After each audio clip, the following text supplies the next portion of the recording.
Hello everyone, again you all are welcomed on my channel and हम लोग क्या पढ़ रहे थे।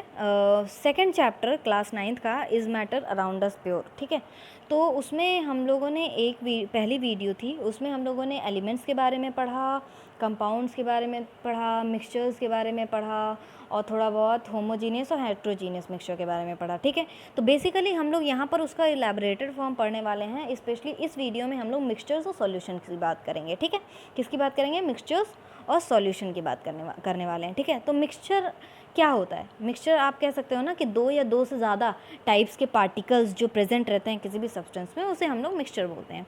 तो जो मिक्सचर्स होते हैं they are constituted by more than one kind of pure form of matters, जिसे हम लोग कहते हैं they are known as a substance. ठीक, और वो जो सब्सटेंस है, a substance can not be separated into other kind of matter by any physical method या एनी फिजिकल प्रोसेस। अब इसको कैसे समझेंगे? देखिए, जो सोडियम क्लोराइड आपने ले लिया और वाटर ले लिया, ठीक है, उसको हम लोगों ने मिक्स किया और हम लोग हीट करते गए, या आप कह सकते हैं अगर वो इवेपरेट हुआ तो नीचे आपका सोडियम क्लोराइड रह जाएगा और वाटर उड़ करके चला जाएगा। तो ये फिजिकल मेथड से अलग हो गया। लेकिन क्या आप सोडियम क्लोराइड, जो सोडियम क्लोराइड बचा, उसे आप फिजिकल मेथड से अलग कर सकते हैं? नहीं। ठीक है, क्योंकि वो जो सब्सटेंस है सोडियम क्लोराइड, वो फिज़िकल प्रोसेस के थ्रू सेपरेटेड नहीं हो सकता है। ठीक है, इसी तरीके से अगर हम शुगर की बात करें, ये पूरा शुगर है तो वो भी अपने आप में वो प्योर सब्सटेंस है, आप कह सकते हो वो प्योर मैटर है, तो उसे भी हम लोग अलग नहीं कर सकते हैं। ठीक है, क्योंकि जो उसकी कंपोजिशन रहेगी, ठीक है, थ्रू आउट द थिंग, वो पूरी की पूरी सेम रहने वाली है। ठीक है, तो इसी तरीके से हम उसको अलग नहीं कर सकते। जैसे हम लोगों ने कल बात की थी कि अगर ये NaCl है, ये पूरा NaCl है, तो इसमें जितने भी पार्टिकल्स होंगे वो सारे के सारे NaCl के होंगे। ठीक है, तो वो आपका हो जाएगा कि आप उसे फिज़िकल मेथड से अलग नहीं कर सकते। इसी जगह पे अगर हम बात करें सॉफ्ट ड्रिंक्स की, सॉइल्स की, तो उसमें एक से ज़्यादा सब्सटेंसेस होते हैं, सिंगल सब्सटेंसेस नहीं होते हैं, उसमें एक से ज़्यादा सब्सटेंसेस होंगे। ठीक है, तो आप कह सकते हैं कि एक से ज़्यादा सब्सटेंसेस तो होंगे, लेकिन जो सब्सटेंसेस होंगे they will be having a same characteristic, या आप कह सकते हो सेम प्रॉपर्टीज़। ठीक है, so they will be having the same characteristic properties. ठीक, अब इसको और अच्छे से समझते हैं कैसे। तो मिक्सचर्स हम लोगों ने देखा क्या है कि एक से ज़्यादा, मोर than one substances mixtures contain. ठीक है, अब यहाँ पर हम लोग मिक्सचर्स के बारे में और डीपली जा कर के देखें तो मिक्सचर्स जो होते हैं वो दो तरीके के होते हैं। अभी हम लोग एक एक्टिविटी के थ्रू उसको बहुत अच्छे से समझेंगे। तो एक होता है होमोजीनियस और दूसरा होता है हेट्रोजीनियस। ठीक है, तो हम लोग इसको जल्दी जल्दी से एक एक्टिविटी के थ्रू देख लेते हैं कैसे होगा। अब यहाँ पे लिया गया है 4 बीकर, ABCD नाम रख दिया गया है। ठीक है, तो पहले बीकर A में हम 50 ml ऑफ वाटर डालेंगे और 1 स्पैचुला कॉपर सल्फेट डालने वाले हैं। ठीक है, मतलब कॉपर सल्फेट डाल दिया गया। दूसरे में हमने 50 ml ऑफ वाटर उतना ही लिया है जितना हमने A में लिया था, इसमें 2 स्पैचुला हम कॉपर सल्फेट डालेंगे। समझ में आया? उसमें 1 डाला था, इसमें 2 डाला। जो C और D ग्रुप है, हम उसमें C और D में हम क्या करेंगे कि हम अमाउंट ऑफ कॉपर सल्फेट, मतलब डिफरेंट अमाउंट, दोनों में डिफरेंट अमाउंट में कॉपर सल्फेट डालेंगे। मतलब मान लीजिए इसमें इतना डाला तो उसमें उतना डाल दिया। ठीक है, तो डिफरेंट अमाउंट में कॉपर सल्फेट डालेंगे और पोटेशियम परमैंगनेट डाल देंगे, या तो फिर कॉमन सॉल्ट सोडियम क्लोराइड डाल देंगे और उसको मिक्स करेंगे। ठीक है, उसको अच्छे से मिक्स कर लेंगे। अब इसको ऑब्ज़र्व करना है कि इसमें कलर में और टेक्सचर में को ऑब्ज़र्व करना है कि क्या होगा। ठीक है, तो हम देखेंगे जो A और B है, A और B जिसमें हम लोगों ने कॉपर सल्फेट डाला था, ठीक है, इसमें आप देखेंगे कि पूरा का पूरा वो ब्लू कलर का हो जाए, क्योंकि कॉपर सल्फेट का जो कलर होता है वो ब्लूइश कलर का होता है ना। तो आप देखेंगे कि वो पूरे सॉल्यूशन में एकदम यूनिफॉर्म बैठ जाएगा। आप अलग अलग नहीं बता सकते कि ये कॉपर सल्फेट है, ये वाटर है, ये कॉपर सल्फेट है, ये वाटर है, आप ये चीज़ नहीं बता पाएंगे। इसका मतलब है that solution is homogeneous mixture, क्योंकि वो आपस में एकदम से घुल जाएगा। ठीक है, मिल जाएगा, यूनिफॉर्म हो जाएगा, वन फेज़ आपको दिखेगा। होमोजीनियस का मतलब होता है सिंगल फेज़, वन फेज़ ना, कि मतलब एक ही जैसा दिखे। तो इसे हम लोग बोलेंगे कि यूनिफॉर्म, लेकिन इंटेंसिटी जो होगी कलर की वो अलग होगी। अब भाई ये ध्यान दीजिएगा, इसमें हमने 1 स्पैचुला डाला था, इसमें हम लोगों ने 2 स्पैचुला डाला था, ठीक है। इसमें हमने 2 स्पैचुला डाला, इसमें 1 स्पैचुला कॉपर सल्फेट डाला था, ठीक है। तो हम ये कह सकते हैं ना कि 2 स्पैचुला डाला तो इसमें कलर की इंटेंसिटी ज़्यादा होगी कि नहीं होगी भाई, कलर ज़्यादा गाढ़ा होगा। इसमें क्या होगी, कलर की इंटेंसिटी थोड़ी कम होगी, लेकिन यूनिफॉर्मिटी दोनों में, जो यूनिफॉर्म कंपोजिशन होगा थ्रू आउट द सॉल्यूशन वो सेम रहेगा, ठीक। इसी तरीके से हम एग्जांपल ले सकते हैं सॉल्ट का और वाटर का, शुगर का, वाटर का। तो ये भी आपका थ्रू आउट द सॉल्यूशन आप एक तरीके का कलर उसमें देखेंगे। तो अब आपने क्या देखा कि यूनिफॉर्मिटी तो सेम थी, बट जो इंटेंसिटी थी कलर की दोनों सॉल्यूशन की वो डिफरेंट थी। तो इससे क्या पता चलता है कि ये होमोजीनियस मिक्सचर हैं, लेकिन homogeneous mixture can have the variable composition, variable composition. समझ में आया बात, ठीक। अब बात करते हैं सी और डी जो हम लोगों ने बीकर्स लिए थे, तो उसमें नॉन यूनिफॉर्मिटी रहेगी, ठीक है। उसमें हम लोगों ने क्या लिया था, पोटेशियम परमैंगनेट लिया था, और क्या लिया था, डिफरेंट अमाउंट में हमने कॉपर सल्फेट लिया था, ठीक है। हम लोगों ने डिफरेंट अमाउंट में कॉपर सल्फेट लिया था। अब हम देखेंगे वहाँ पर कि वो जब हम उसको मिलाएंगे तो वो अलग अलग सा दिखेगा, मतलब एक से ज़्यादा फेज़ हमें दिखेंगे, मतलब हम आइडेंटिफाई कर पाएंगे कि अच्छा ये वाला पोटेशियम परमैंगनेट है, ये कॉपर सल्फेट है, तो इस तरीके का कंपोजिशन रहेगा। तो फिज़िकली हम कह सकते हैं कि distinct parts and have no uniform composition, उसमें कोई भी यूनिफॉर्म कंपोजिशन नहीं रहेगा। तो इसे हम लोग बोलते हैं हेट्रोजीनियस मिक्सचर। हेट्रोजीनियस मिक्सचर का मतलब होता है एक से ज़्यादा फेज़ दिखाई देना ना। अब इसी तरीके से मान लीजिए सोडियम क्लोराइड लिया आपने, मतलब सॉल्ट ले लिया, और आयरन फिलिंग ले ली, उसको मिला दिया, ठीक है। उसको जब मिलाएंगे तो वो भी आपको अलग अलग दिखेगा, मतलब एक से ज़्यादा फेज़ उसमें दिखेंगे। सॉल्ट ले लिया, सल्फ़र ले लिया, मिला लिया, तो अलग अलग फेज़ दिखेंगे। ऑयल ले लिया, वाटर ले लिया, तो ऑयल आपका ऊपर हो जाएगा, वाटर आपका नीचे बैठ जाएगा। तो आप आइडेंटिफाई कर सकते हैं कि ऊपर ऑयल है और नीचे वाटर है, ठीक है। तो these are the examples of heterogeneous mixture, ठीक है। अब ये जो एक्टिविटी 2 है, ठीक है, जो एक्टिविटी 2 है उसमें हम आप लोगों को केवल ए और बी का जो एग्ज़ाम्पल है केवल उसको बताएंगे। जहाँ तक बात रही सी और डी की, उसको अभी इसलिए नहीं बताया जाएगा क्योंकि अभी जब हम लोग आगे चल कर के सस्पेंशन और कोलाइडल सॉल्यूशन पढ़ेंगे तो उस पे हम लोग देखेंगे, क्योंकि यहाँ पर जब हम लोग देख रहे हैं तो रिज़ल्ट जो आ रहा है वो सस्पेंशन का भी आ रहा है, कोलाइडल सॉल्यूशन का भी आ रहा है। और अभी आपने कोलाइडल और सस्पेंशन अभी पढ़ा नहीं है, तो अभी हम लोग केवल सॉल्यूशन की बात कर रहे हैं ना। तो जब हम सस्पेंशन पे जाएंगे तब ये चीज़ें और क्लियर हमें हो जाएंगी। जब कोलाइडल सॉल्यूशन पढ़ेंगे तो और चीज़ें क्लियर हो जाएंगी। तो पहले हम लोग इसको देख लेते हैं अच्छे से कि क्या चीज़ें हैं यहाँ पर, ठीक है। तो केवल सॉल्यूशन की पहले बात कर लेते हैं। यहाँ पे भी जो एक्टिविटी दी गई है वहाँ पर बताया गया है कि ABCD है, ठीक है। 4 बीकर्स ले लिया गया है, और एक में जो few crystals of copper sulphate डाला गया है ग्रुप ए में, और ग्रुप बी में 1 स्पैचुला ऑफ कॉपर सल्फेट डाला गया है। देखिए, फ्यू क्रिस्टल्स और दूसरे में 1 स्पैचुला, ठीक है, डाला गया है। अब पानी रहेगा, पानी का बताया नहीं गया है, बट वाटर रहेगा, ठीक है। सॉल्यूशन की बात हो रही है तो वाटर तो रहेगा ही, ठीक है। अरे सॉरी, सॉल्यूशन की बात अभी नहीं हो रही है, लेकिन यहाँ पर वाटर रहेगा, ठीक है, वाटर यहाँ पर रहेगा, ठीक। तो अब हम बात करते हैं कि अब इसमें क्या होगा। अब इसके सॉल्यूशन की बात की जा रही है कि अब इसमें क्या होगा। तो इसमें क्या होगा कि जब हम उसे धीरे धीरे मिलाएंगे वाटर में, वाटर को, और धीरे धीरे उसे रॉड से स्टर करते चलेंगे प्रॉपरली, तो हमें क्या चीज़ दिखाई देगी, हमें दिखाई देगा कि जो पहला वाला रहेगा और जो दूसरा वाला रहेगा, ए और बी, दोनों में आपको जो सॉल्यूशंस रहेंगे ए और बी के, ठीक, वो क्या रहेंगे, अभी मैंने बताया कि दोनों ही यूनिफॉर्मली घुल जाएंगे, ठीक है। यूनिफॉर्म सॉल्यूशन रहेगा, और इंटेंसिटी जो कलर की रहेगी वो थोड़ी डिफरेंट रहेगी, ठीक है। अभी हम लोगों ने सी और डी की बात नहीं की है, ठीक है। तो ए और बी जो हमारा हो जाएगा वो सॉल्यूशन हो जाएगा, ठीक है। तो अब हम बात कर लेते हैं कि सॉल्यूशन क्या होता है। सस्पेंशन और कोलॉइडल हम लोग बाद में देखेंगे, पहले हम लोग सॉल्यूशन देख लेते हैं क्या होता है। तो सॉल्यूशन क्या है कि ये आपका होमोजीनियस में आएगा, ये आपका क्या आएगा, ये होमोजीनियस का पार्ट है, ठीक है। क्योंकि होमोजीनियस में क्या होता है कि ट्रू सॉल्यूशंस बनते हैं ना होमोजीनियस, क्योंकि वो अच्छे से मिल जाता है। तो solution is a homogeneous mixture, बहुत इंपॉर्टेंट लाइन कि सॉल्यूशन क्या है, this is a homogeneous mixture of 2 और मोर सब्सटेंसेस। मान लीजिए आपने पानी मिलाया, ठीक है, पानी में चीनी मिलाया, नमक भी मिला लिया और लेमन भी मिला लिया, ठीक है। तो एक से ज़्यादा मिक्सचर्स हो गए ना वाटर में, तो this is a homogeneous mixture, और वो आपस में आराम से घुल मिल जाएंगे। आप आइडेंटिफाई नहीं कर पाओगे कि ये अच्छा सॉल्ट यहाँ था और यहाँ पर शुगर था, ऐसा कुछ नहीं होगा, ठीक है।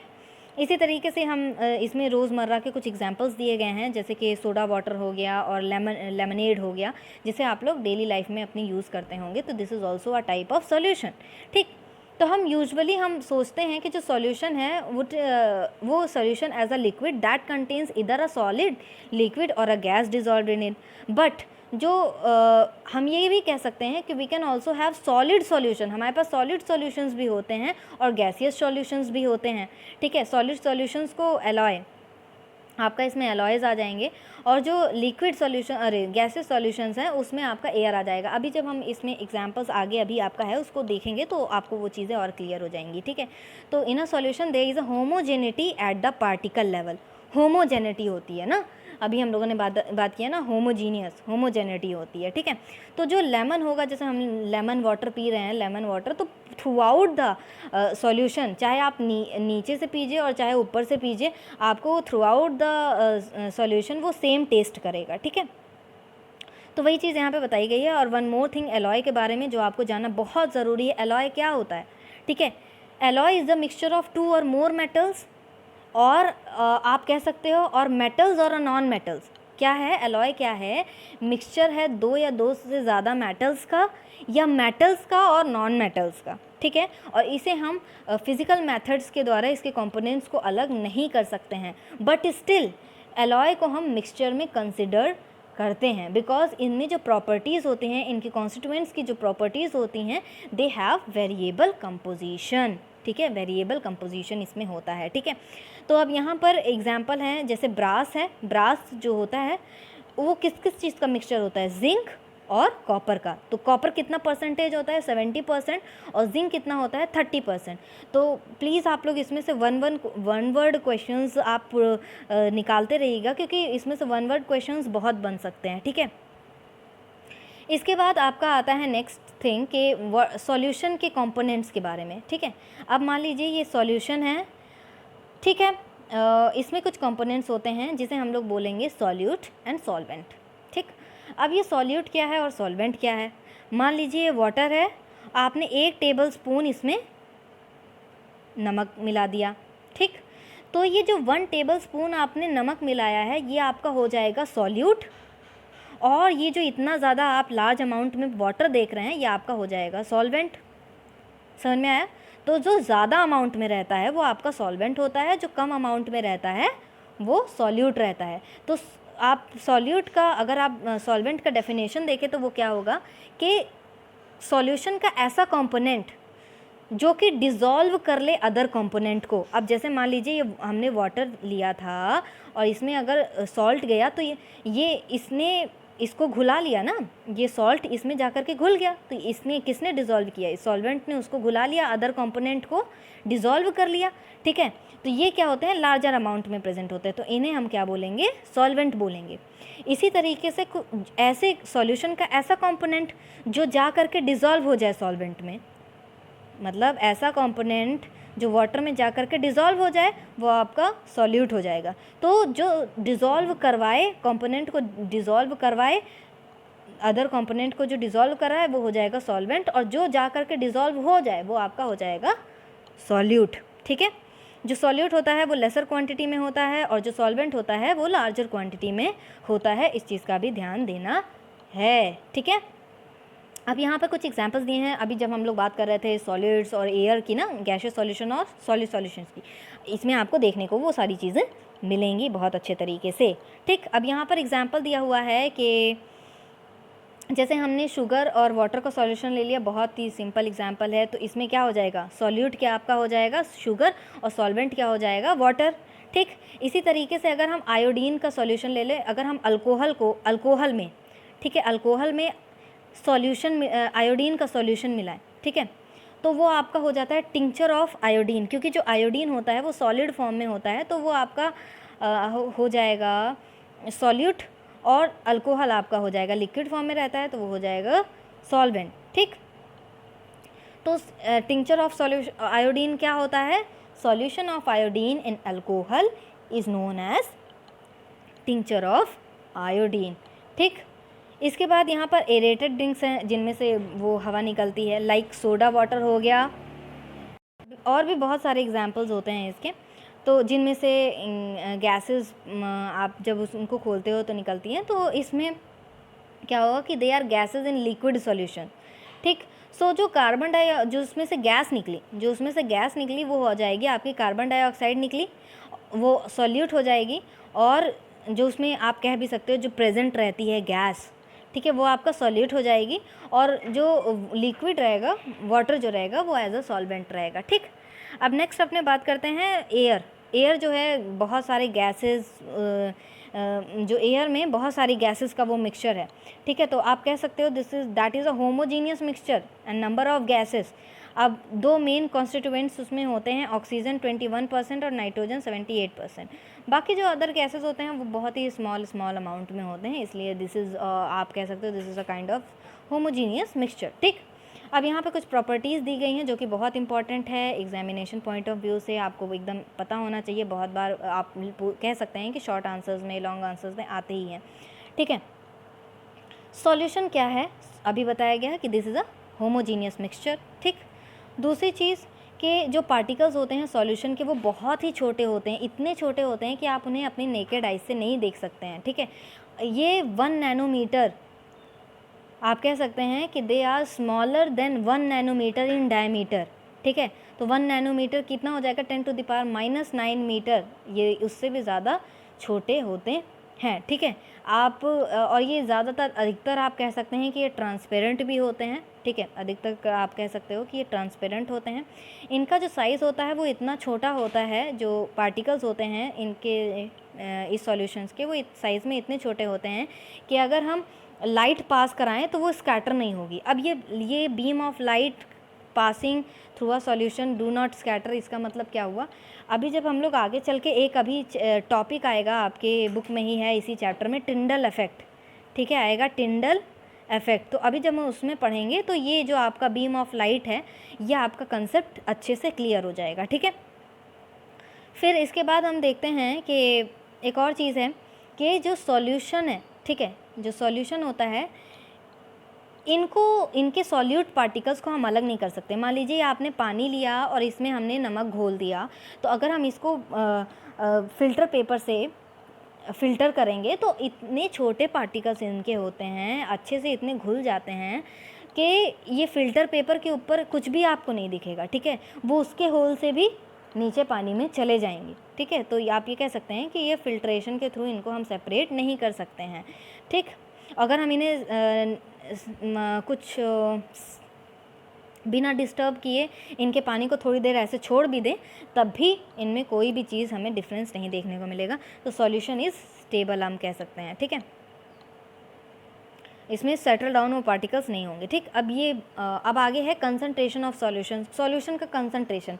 अब कंसंट्रेशन में आप सिंपली सोचिए कि मान लीजिए ये पानी है, आपने यहाँ पर कितने अमाउंट में शुगर डाला है या इसमें कितने अमाउंट में शुगर डाला है।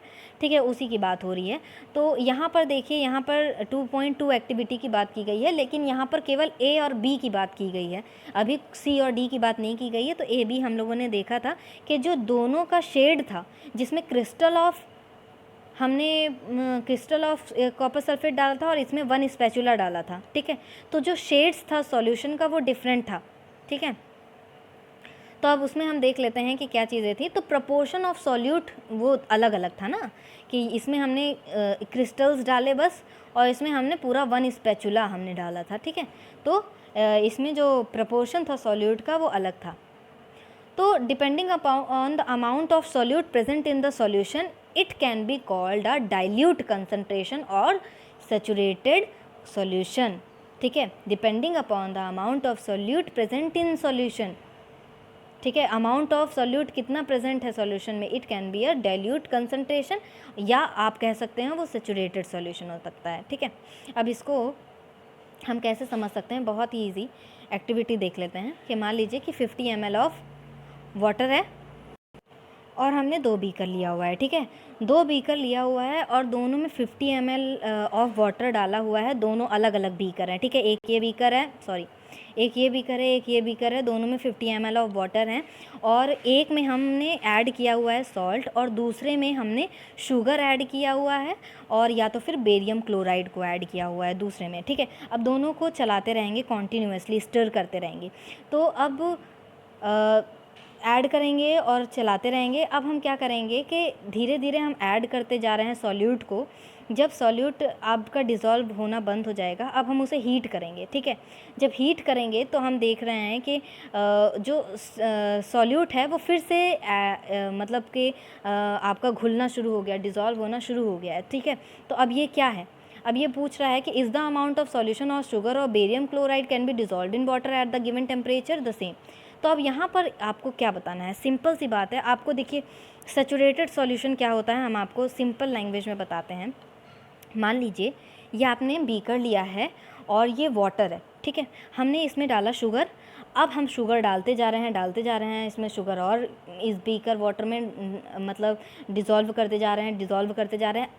अब इसके बाद एक ऐसा समय आएगा कि ये जो सॉल्यूशन है इसमें जो शुगर है वो डिज़ोल्व होना ही बंद हो जाएगा, मतलब अब आगे डिज़ोल्व ही नहीं होगा, ठीक है।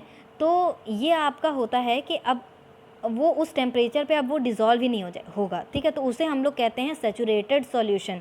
जब आपका सॉल्यूट है वो डिज़ोल्व होना ही बंद हो जाए, ठीक है, तब आपका वो कहलाएगा सैचुरेटेड सॉल्यूशन।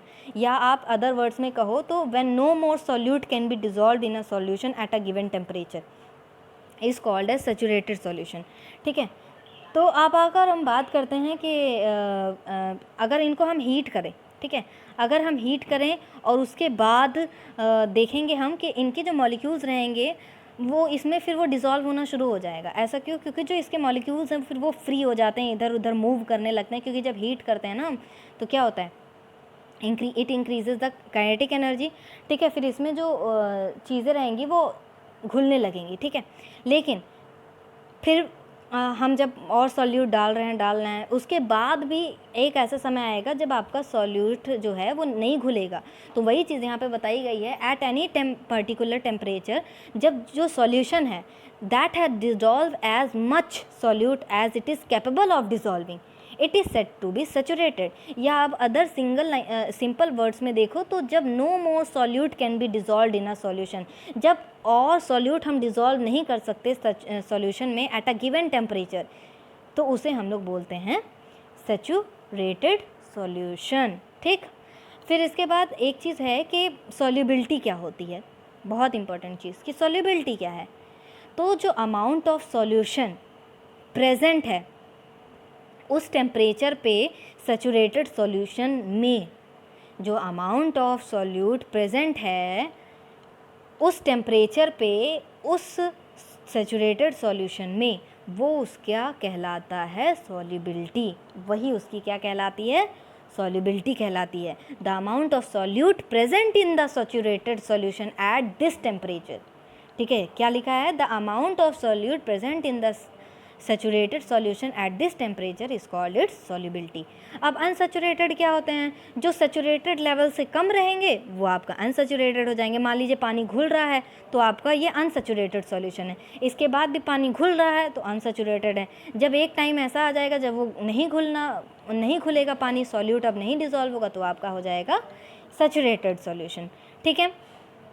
तो वही है कि अगर हम कूल डाउन करते हैं, what will happen if you were taken a saturated solution at a certain temperature and cool it's slowly, ठीक है। जब हम उसे कूल करेंगे तो क्या होगा, तो इसके लिए यहाँ पर आप कह सकते हैं कि फार्मूला दिया हुआ है, आप कैसे निकाल सकते हो कि, तो यहाँ पर है कि we can infer from the above activity that the different substances in the given solvent have different solubilities at the same temperature। अगर यही एक टेम्परेचर है तो इस पे सबके घुलने का जो अलग अलग जो सॉल्यूट रहेगा, जो सॉल्वेंट में घुलेगा, सबकी सॉल्युबिलिटीज़ डिफरेंट रहेगी। कोई कितने भी टाइम पे घुलेगा, कोई कितने टाइम पे घुलेगा, ठीक है। तो अब यहाँ पर है कि जो कंसंट्रेशन है सॉल्यूशन का वो कैसे फाइंड आउट किया जाए, कंसंट्रेशन ऑफ सॉल्यूशन को। तो उसके लिए है कि द कंसंट्रेशन, बहुत इंपॉर्टेंट है ये, the concentration of solution is equals to amount of solute upon amount of solution, upon amount of solution. ठीक है, तो जब भी कंसंट्रेशन ऑफ सॉल्यूशन निकालने को आएगा तो आपका वो क्या हो जाएगा, कितने अमाउंट ऑफ सॉल्यूट प्रेजेंट है अपॉन अमाउंट ऑफ सॉल्यूशन। ठीक, इसी तरीके से यहाँ पर एक और कुछ और भी कंसंट्रेशन ऑफ सॉल्यूशन से रिलेटेड फार्मूलाज दिए गए हैं। तो यहाँ पर हमें केवल 2 में पढ़ना है, और भी बहुत सारे हैं लेकिन हमें 2 पढ़ना है। ये जो है हम यहाँ पर क्या पढ़ रहे हैं, ये हम पढ़ रहे हैं concentration in terms of mass by mass percentage of solution. क्या पढ़ रहे हैं हम, कंसंट्रेशन, जो कंसंट्रेशन ऑफ अ सॉल्यूशन की बात हो रही है ना, तो concentration of a solution in terms of mass by mass percentage of solution. और यहाँ पर क्या बताया गया है, concentration of solution by mass in terms of mass by volume percentage of solution. ठीक है, तो यहाँ पर जब आपको mass by mass percentage of solution निकालना रहेगा कंसंट्रेशन ऑफ सॉल्यूशन का, तो आप यहाँ पर क्या फार्मूला रखेंगे, मास अपॉन मतलब सॉल्यूट का मास और सॉल्यूशन का मास, और इसके बाद इनटू 100 कर देंगे। One more thing you have to know कि कभी भी मास जो होगा सॉल्यूट का और मास जो होगा सॉल्वेंट का वो इक्वल होगा सॉल्यूशन का। समझ में आई बात, वो इक्वल होगा सॉल्यूशन का, मतलब सॉल्यूट का मास प्लस सॉल्वेंट का mass is equals to solution. ठीक है, क्या हो जाएगा वो, फिर आपका आएगा मास ऑफ सॉल्यूशन। क्या हो जाएगा, मास ऑफ सॉल्यूशन। तो जब भी आपको सॉल्यूशन का मास निकालना हो तो पहले आपको मास ऑफ सॉल्यूट और मास ऑफ सॉल्वेंट निकालना पड़ेगा। जब उन्हें हम प्लस करेंगे तभी तो हमें सॉल्यूशन मिलेगा, फिर उसके बाद हम मास बाय मास परसेंटेज निकाल सकते हैं। ठीक है, क्योंकि और यहाँ पर क्या दिया हुआ है, मास ऑफ सॉल्यूट और यहाँ volume of solution into 100, percentage की बात है तो यहाँ 100 लगेगा। तो यहाँ पर इसी तरीके से एक एग्जांपल दिया हुआ है, बहुत ही इजी है, आपको समझ में आ जाएगा। जैसे एक सॉल्यूशन है जिसमें 40 ग्राम का कॉमन सॉल्ट लिया गया है और 320 ग्राम ऑफ वाटर है उसमें। तो कैलकुलेट करना है concentration in terms of mass by mass percentage solution. इसका मतलब अब यहाँ पर mass by mass percentage of solution है तो क्या हो जाएगा, ये वाला फार्मूला लगेगा। ठीक है, तो हम देख लेते हैं। मास ऑफ सॉल्यूट कितना है हमारा 40, मास ऑफ सॉल्वेंट क्योंकि ये सॉल्यूट है, क्योंकि ये कॉमन सॉल्ट था, वाटर है ज़्यादा अमाउंट में था 320, ये हो गया, इसको हम प्लस करेंगे, हमारा मास ऑफ सॉल्यूशन निकल के आ जाएगा। ठीक, फिर अब जब हमें मास परसेंटेज ऑफ सॉल्यूशन निकालना रहेगा तो हम इसका फार्मूला रख देंगे। तो हमारा सॉल्यूट कितना था 40 और उसके बाद हमारा सॉल्यूशन कितना आया, अभी हमने निकाला 360। ठीक है, इसके बाद हम 100 से इनटू कर देंगे। ठीक है, इसको आप कट कर लीजिएगा, आपका निकल के आ जाएगा 11.1%, क्योंकि परसेंटेज में मांगा है तो आपका ये परसेंटेज हो जाएगा। ठीक है, सो यहाँ पर हम लोगों को इतना ही पढ़ना था आज के वीडियो में। इस वीडियो में हम लोगों को मिक्सचर्स और सॉल्यूशन के बारे में, बाकी नेक्स्ट वीडियो में हम बात करेंगे सस्पेंशन और कोलॉइडल के बारे में। ठीक है, so if you like my video, please don't forget to subscribe, like and share. Thank you.